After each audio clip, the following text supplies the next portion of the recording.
Hey, here we are. Let's go ahead and do this show, which we're going back to what we first started to do was make them, we made a couple machines, but I wanted to make a big, like a new, all silver, pretty good machine. That's Freddie over there making noise on this Frederick the cat. Anyway, he'll get pissed off. Don't you, Freddie? Anyway, that's Frederick. What are you doing over here? You want to see him? He's a tuxedo cat, that's Frederick. He's kind of a troublemaker, but not too bad. There's another cat named Myrna, but she's not too excited to come in around performing for me. But anyway, so we got the excellent bass. I was waiting for the one that might have ever showed up, but it didn't. But that's all right, because live and learn. Life is like that. Things don't work out, but in the end, I did get a brand new bass, so it's pretty neat. We got the boiler, coarse thread locking ring. This is on. We got the, these are all cleaned up and resealed. I think the first step, I'm just going to check these, because especially this bottom one, make sure it's all sealed pretty good. I think it is, but I'll recheck that before we assemble everything. Then you don't have to take it apart if it boofs out on you. But so that's ready. Got the locking ring. Everything's on. Steam wand for it.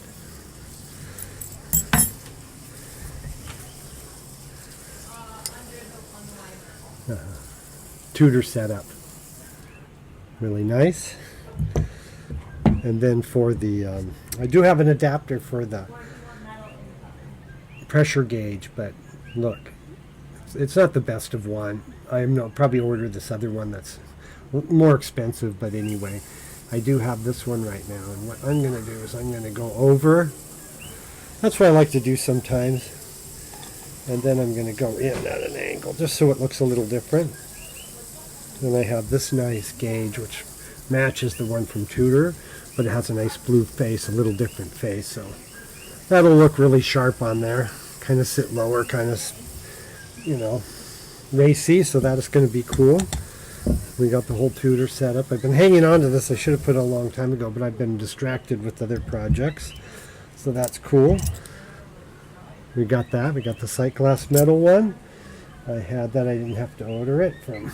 And then I have some high temp appliance wire. God, maybe a little hunk. They charge about $25 for it, but it's really good wire. Why not? How much are you going to use, really? To go cheap on wire. And then heating element. I ordered a little supply of these when they were on sale, so I think I have one more after this.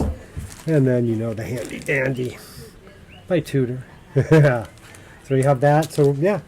Next shows, we're going to put this baby together. We got the bell housing, so we have everything here. I have a cord. I don't have all the parts here like everyone likes to do, so we're not going to do that because everyone's seen that a lot. But we have most everything, and we're just going to go along. So step one, retest these. Just tighten, make sure they're all tight, which they are, and then we're going to start assembly.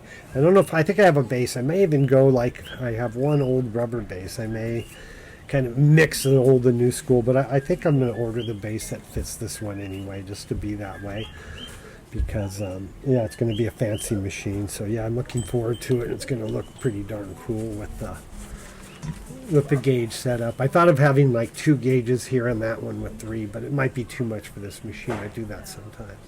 Not that it's going to make a difference, but it looks pretty damn cool, and that's all I'm going to do. And is that all done up? It's still in this practice case, so we're doing good.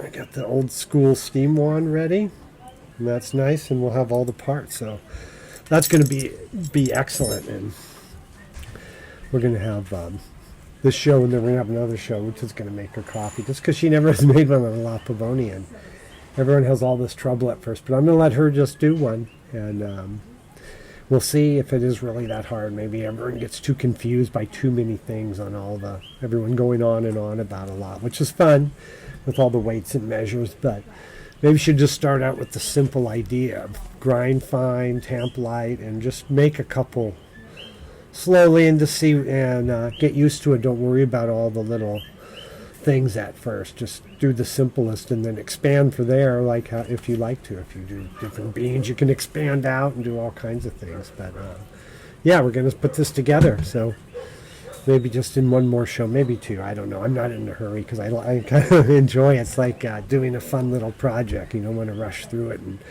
get the fun over too quick.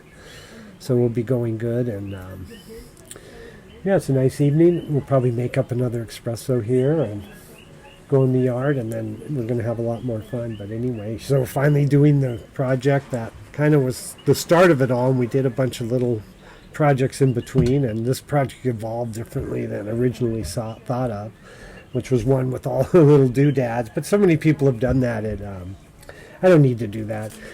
And so this one is going to have the pressure profiling and a couple things, but it's going to be also smooth and classic.